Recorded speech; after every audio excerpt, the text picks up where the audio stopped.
Every quantum computer constructed over the past 3 decades has shared one defining trait. Each one needs conditions colder than the depths of space just to operate.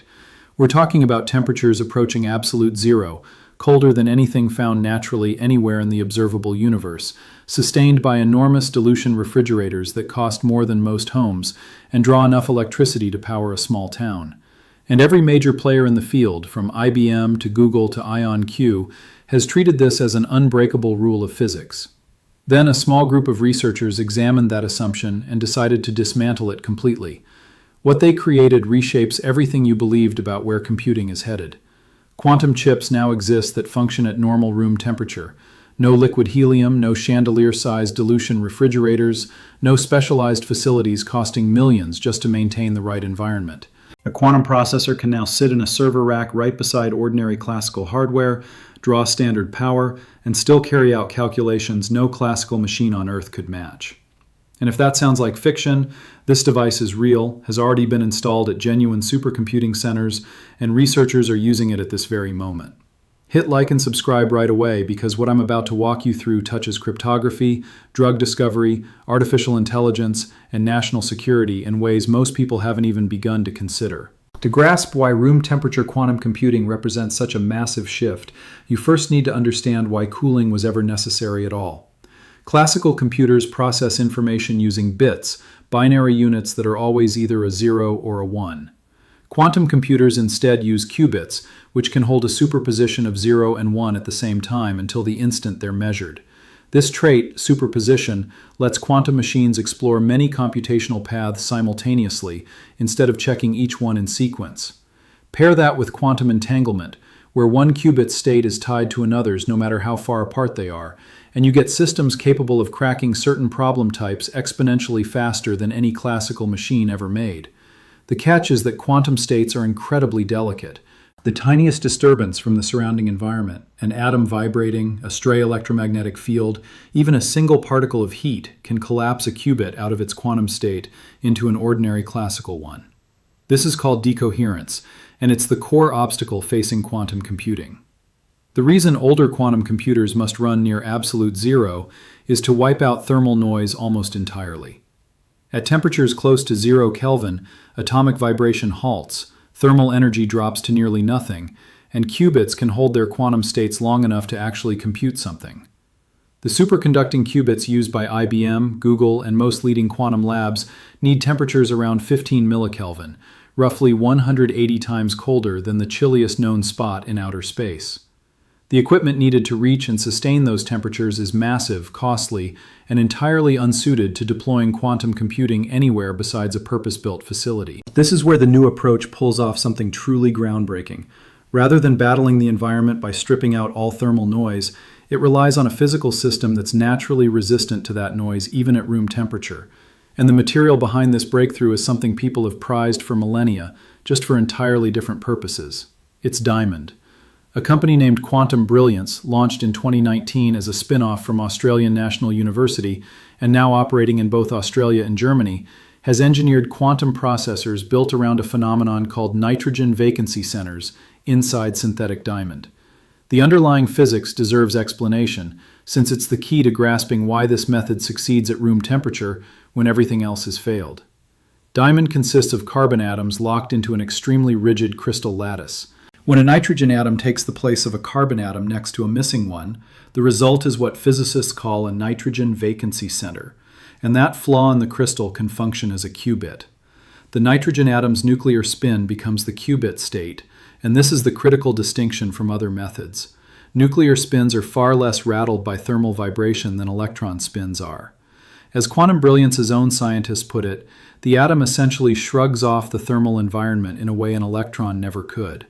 Diamond's rigid lattice also shields these quantum states from outside interference in a manner no other material has managed at room temperature. Smash like and subscribe right now, because this diamond-based system has already been installed inside a working supercomputing center, and the results have researchers reconsidering their entire roadmap. In May 2025, Germany's Fraunhofer Institute for Applied Solid-State Physics installed Quantum Brilliance's second-generation quantum development kit, the QB-QDK 2.0. It became Europe's first compact quantum accelerator built on diamond nitrogen vacancy centers, running without any cryogenic equipment and plugged directly into high-performance classical computing systems. The unit is rack-mounted, meaning it fits into a standard server rack alongside everyday computing gear. It needs no special facility. It needs no operators trained in cryogenics. None of the infrastructure that has kept quantum computing locked away as a luxury only the biggest labs and richest tech firms could afford is required here. Quantum Brilliance had already placed an earlier version of this system at Australia's Pawsey Supercomputing Research Centre, making it the first quantum accelerator of its kind ever installed inside a supercomputing facility anywhere on the planet. The company's CEO has been explicit and bold about the vision.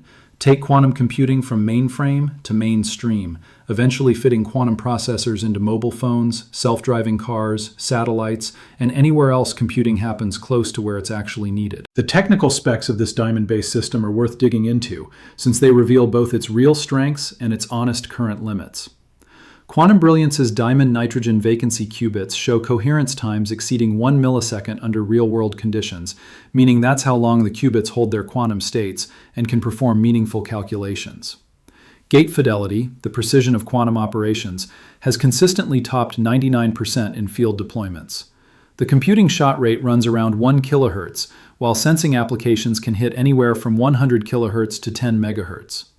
The company is ramping up chip production with growing qubit counts through 2025 and 2026, working toward a transportable quantum prototype that can function outside controlled lab settings by 2027, in partnership with Germany's Parity QC, which is building quantum architectures and operating systems specifically engineered to scale alongside nitrogen vacancy center processors. The company's publicly stated end goal is a graphics card-sized quantum accelerator packing 50 or more qubits, small enough to fit aboard satellites and autonomous vehicles. Diamond isn't the only road leading to room-temperature quantum computing that's already delivered real results. A team at Taiwan's National Tsinghua University announced a breakthrough built on an entirely different physical principle: light. Professor Chu Chi-sung led a team that constructed a box-sized quantum computer using a single high-dimensional photon traveling through a ring-shaped optical fiber. The core insight is that photons naturally preserve their quantum states at room temperature because, unlike electrons and atoms, they don't interact with thermal noise. Photons simply aren't bothered by the electromagnetic disturbances that wreck coherence in other qubit systems above absolute zero. The NTHU system packs information into 32 time bins, or dimensions, within a single photon's wave packet, letting one particle of light carry an extraordinarily complex computational state. In public demonstrations, the system successfully executed Shor's algorithm, the quantum algorithm that can factor prime numbers exponentially faster than any classical computer.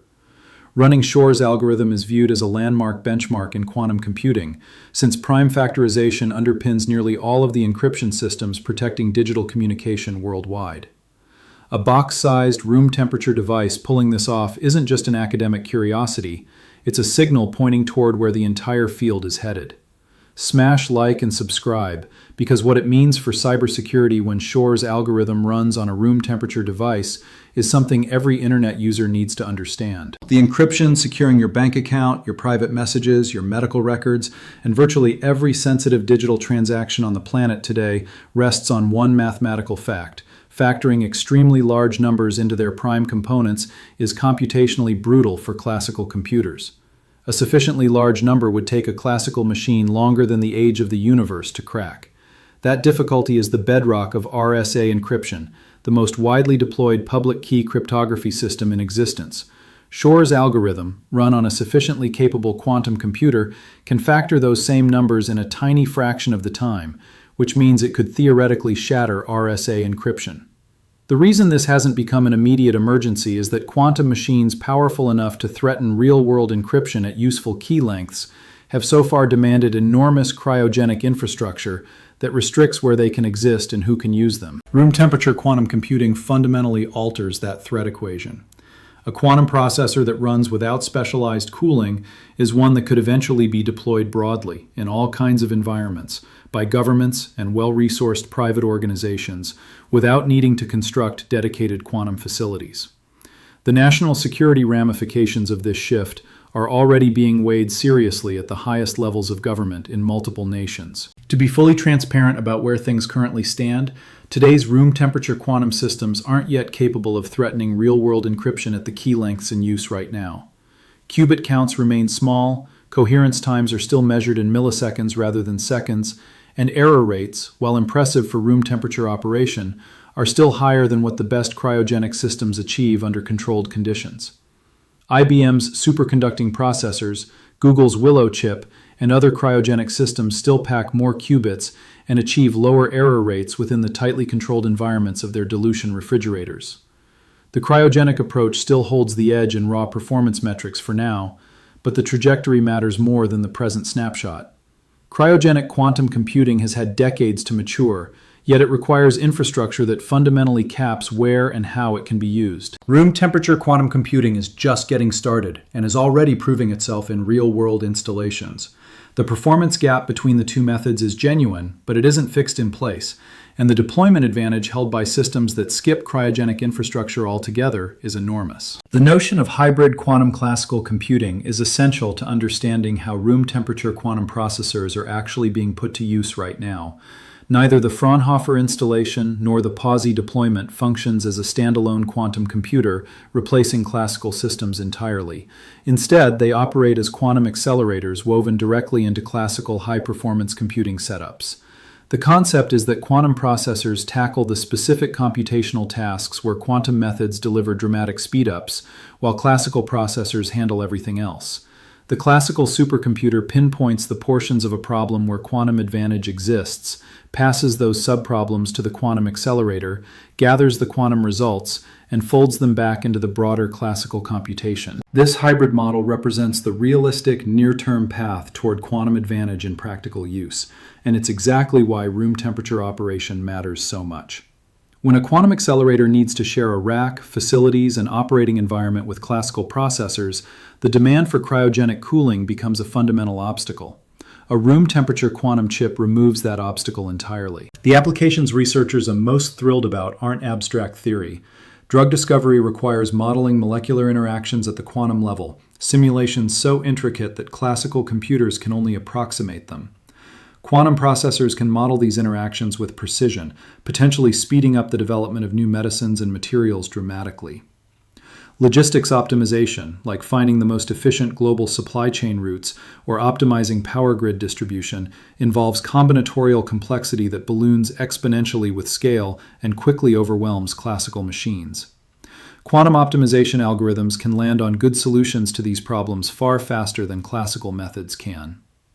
Training artificial intelligence requires massive-scale linear algebra, and certain quantum algorithms show theoretical speedups for these operations that could reshape how AI systems get built. Cryptography, as already covered, faces both a threat and an opportunity from quantum computing, with quantum key distribution offering theoretically unbreakable encryption grounded in the laws of physics rather than mathematical difficulty. Climate modeling demands simulating atmospheric systems of staggering complexity. Financial risk modeling involves optimization across vast parameter spaces. All of these are areas where quantum advantage exists in theory, and where practical quantum processors, including room temperature ones that can actually be placed wherever the work happens, could deliver real-world results within this decade. Microsoft has been chasing a parallel route to quantum computing, tackling the cooling problem from a totally different angle. In February 2025, Microsoft revealed what it calls the Majorana 1, billed as the world's first quantum processor powered by a topological core. The chip relies on exotic quantum particles known as Majorana zero modes, which theoretically store quantum information in a way inherently more resistant to decoherence than conventional qubits. This topological method encodes information in the global properties of a quantum system rather than in the state of individual particles, making that information harder to accidentally disrupt. Microsoft claims this approach could scale to 1 million qubits on one chip and could bring fault-tolerant quantum computing within years rather than decades. It's worth noting that Microsoft's claims have stirred significant debate among physicists, with outside researchers questioning parts of the evidence presented. That scientific validation process is still unfolding, but regardless of how that particular debate resolves, the bigger picture holds true. Multiple credible paths toward quantum computing that reduce or eliminate extreme cooling requirements are advancing in parallel, and the era when cryogenic infrastructure was a non-negotiable requirement is clearly drawing to a close. The competitive field for quantum computing without extreme cooling now spans companies and research institutions across Australia, Germany, Taiwan, the United States, China, the United Kingdom, and other major tech powers. This is no longer a single lab's pet project. It's a global race with enormous economic and strategic stakes, and room temperature approaches are pulling in serious investment precisely because they eliminate the infrastructure barrier that has kept quantum computing confined to specialized research settings. The global lab-grown diamond market, which supplies the substrate material for nitrogen vacancy center quantum processors, is projected to climb from roughly $29.73 billion in 2025 to over $108 billion by 2035, partly fueled by demand from quantum computing applications. Producing synthetic diamond at the scale these processors require isn't currently a bottleneck, and the manufacturing process for creating nitrogen vacancy centers is advancing fast, with researchers at Australian National University developing scalable fabrication techniques with atomic-level precision. What all this ultimately means for classical computers isn't replacement. Classical machines will remain the dominant computing platform for the vast majority of tasks for the foreseeable future. The everyday work a standard CPU or GPU handles, running applications, rendering graphics, processing documents, serving web pages, makes up the overwhelming bulk of computing worldwide and simply doesn't benefit from quantum approaches, nor does it need to. What quantum computers do is tackle a specific category of problems where the quantum properties of superposition, entanglement, and interference deliver computational advantages classical systems can never match, no matter how many transistors you pack in or how fast you clock them. For those problems, which include some of the most pressing unsolved challenges in science, medicine, finance, and security, classical computers are limited not by their engineering, but by physics itself. They can grow bigger and faster, but they cannot replicate what quantum computers do, because quantum systems operate by entirely different rules. Eliminating the cooling barrier is the moment that turns quantum computing from a technology confined to the world's most elite research labs into one that can be placed wherever problems actually exist. A room temperature quantum chip could ride aboard a satellite running navigation calculations in orbit. It could sit in a hospital processing genomic data right next to the sequencing machines. It could plug into financial trading infrastructure without needing a dedicated cryogenics facility next to the trading floor.